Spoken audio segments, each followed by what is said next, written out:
Hello family, ఈరోజు మనం Manikonda Lanco hills దగ్గర ఉన్న శ్రీ అనంత పద్మనాభ స్వామి టెంపుల్కి అయితే వెళ్తున్నాము.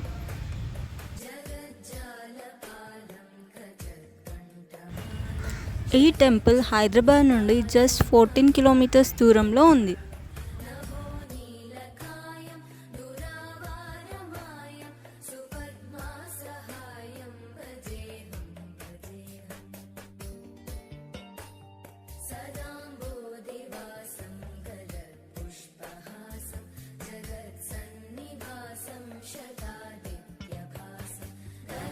విష్ణుమూర్తి అవతారాల్లో అనంత పద్మనాభ స్వామి అవతారం రెండో అవతారం.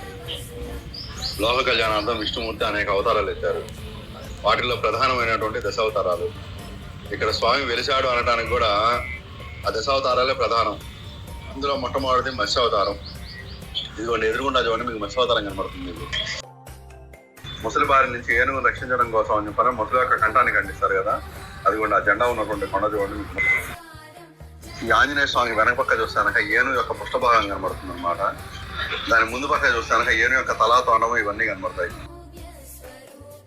శుక్రవారం ఆ రోజు అభిషేకం ఉంటుంది 7 to 8 మధ్యలో.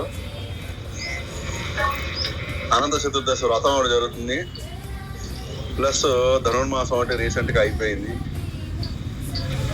ప్రతి పౌర్ణమికి స్వామివారికి దీపోత్సవం ఉంటుంది.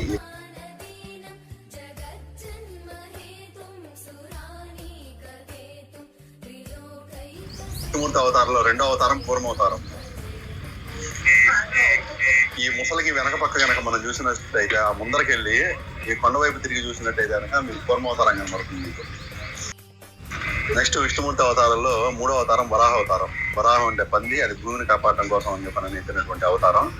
కొండ కింద నుంచి పైకి వస్తూ ఉంటే మీకు అనంత పద్మనాభ స్వామి టెంపుల్కి దారి అని చెప్పిన ఒక ఆర్చి కనబడుతుంది. ఇది ఆ ఆర్చి దాటి కొంచెం ముందుకు వచ్చిన తర్వాత లెఫ్ట్ సైడ్ టర్నింగ్ తిరిగిన వెంటనే మట్టి రోడ్లో నుంచి సిమెంట్ రోడ్లోకి ఎంటర్ అవుతాం. అక్కడ లెఫ్ట్ సైడ్ మీకు వరాహ అవతారం కనబడుతుంది అనమాట. కింద పైనుంచి కిందకి వెళ్ళేవాడు కనిపించదు, కింద నుంచి పైకి వచ్చేటప్పుడు మాత్రమే కనబడుతుంది అనమాట. అది విష్ణుమూర్తి అవతారంలో 4వ అవతారం నరసింహ అవతారం. నరసింహ అవతారాన్ని ప్రతీకగా ఎదురుగుండా ఉన్న కొండ చూడండి చీలిపోయి ఉంటుంది అనమాట.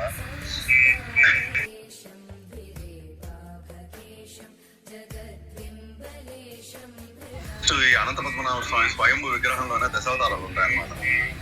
ఇక్కడ అనంత పద్మనాభ స్వామికి ఆదిశేషుడు ఎట్లా అయితే ఉన్నాడో సేమ్ మనం నుంచినటువంటి కొండకి ముందు పక్క చూస్తే ఆదిశేషుడు పడగ కనబడుతుంది పైన. ఇక్కడికి ఇది 6000 సంవత్సరాలకి పూర్వంగానే ఉన్నది అని చెప్పానని ఈ ప్రాంతం ప్రదేశం రీసెంట్ గా ఆర్కియాలజీ డిపార్ట్మెంట్ వాళ్ళు సర్వే చేసి హిందూ పేపర్లో కూడా వేయడం జరిగిందనమాట.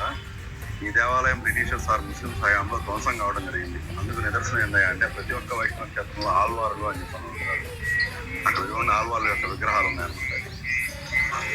ప్రతి పౌర్ణమికి స్వామివారికి దీపోత్సవం జరుగుతుంది. ప్రతి శుక్రవారం స్వామివారికి నిజరూప దర్శనం ఉంటుంది, అభిషేకం ఉంటుంది అనమాట. విన్నారు కదా, ఇవ్వండి స్వామివారి విశేషాలు. ఇలాంటి మరిన్ని వీడియోస్ కోసం మన ఛానల్ని సబ్స్క్రైబ్ చేసుకోండి.